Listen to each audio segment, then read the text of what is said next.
Non, sur les propos de Yann Moix sur les femmes d'âge mûr, enfin d'âge mûr, les femmes de 50 ans. Je ne suis pas certain que ce soit des femmes d'âge mûr. À 50 ans, une femme n'est jamais plus belle. Non?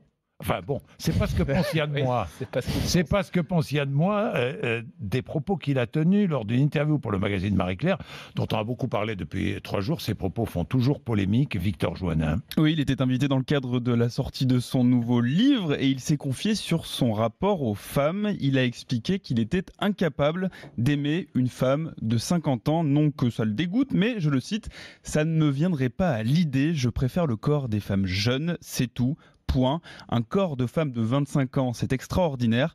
Le corps d'une femme de 50 ans n'est pas extraordinaire du tout. Face aux nombreuses réactions, donc, Yann, moi, c'est revenu sur ses propos, il les assume. J'aime qui je veux, dit-il. Je n'ai pas à répondre au tribunal du goût. Oui, ces propos, je ne les regrette pas, dit Yann Moix, il ne regarde que moi. C'est donc cela. Je ne me considère pas comme un puma. Ça, j'ai pas très bien compris. Bon, C'est enfin, bon. le pendant masculin d'une cougar, Ah bon, j'imagine. d'accord. Bon. Je ne réduis pas les femmes à leur physique, mais je constate simplement par mon vécu, par mon expérience, qu'à chaque fois qu'une histoire d'amour était forte et intense, c'était avec une femme plus jeune que moi. Ça a fait réagir, et notamment Camille Froidevaux-Métry, qui est avec nous. Bonjour. Bonjour. Camille Froidevaux-Métry, vous êtes philosophe, professeur de sciences politiques à l'université de Reims-Champagne-Ardenne.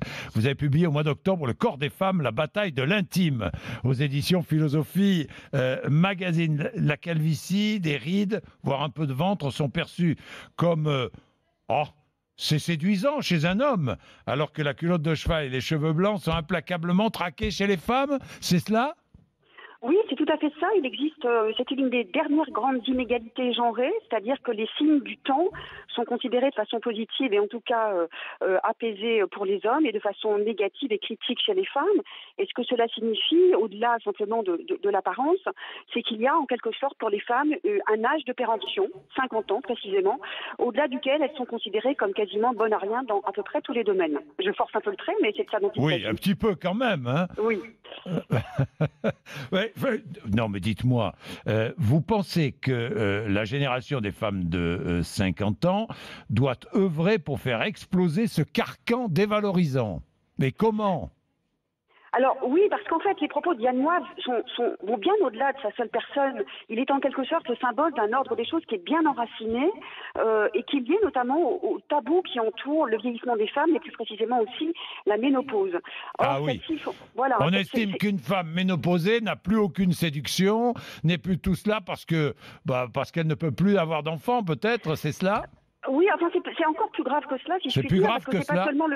seulement le fait qu'elle ne soit plus désirable, c'est son être de désir même qui est nié, c'est-à-dire qu'une femme depuis 50 ans n'a plus le droit en quelque sorte à un désir légitime, elle n'est plus considérée comme un sujet désirant, et dans la sphère sociale aussi, elle n'est plus désirable, c'est-à-dire que sur le marché du travail notamment, il est bien difficile d'avoir plus de 50 ans quand on cherche un travail, et quand on en a un, il est difficile aussi de fissurer le plafond de verre. Donc ce qui est frappant et ce que révèle en quelque sorte les propos de Moix, au-delà de sa vie personnelle dont finalement on se moque un peu, c'est que socialement les quinquagénaires continuent d'être considérés comme en quelque sorte des sujets qui n'ont plus leur place légitime, alors même que ce qu'elles sont aujourd'hui précisément, eh bien c'est tout l'inverse. Les femmes de 50 ans aujourd'hui sont actives, elles sont désirantes, et c'est pour ça que je dis que nous devons lutter contre ces représentations, contre ces dictates qui datent en fait d'une longue histoire, mais qui ne correspondent plus du tout à ce que vivent les femmes de 50 ans. Oui, ce n'est pas nécessairement un cap fatal, hein. Au contraire, c'est peut-être un moment de libération et un âge d'épanouissement sexuel. Oui, c'est ce que je dis en effet, parce que c'est l'âge notamment où les femmes peuvent enfin peut-être vivre sans plus trop se préoccuper de leurs enfants, soit qu'elles n'en aient pas eu, soit qu'ils aient grandi et qu'ils soient partis. Et c'est un âge aussi où elles découvrent en quelque sorte une nouvelle liberté. Donc c'est ce que je dis, effectivement, la cinquantaine, ça peut être le moment d'un commencement, d'un recommencement, d'un épanouissement, d'une libération.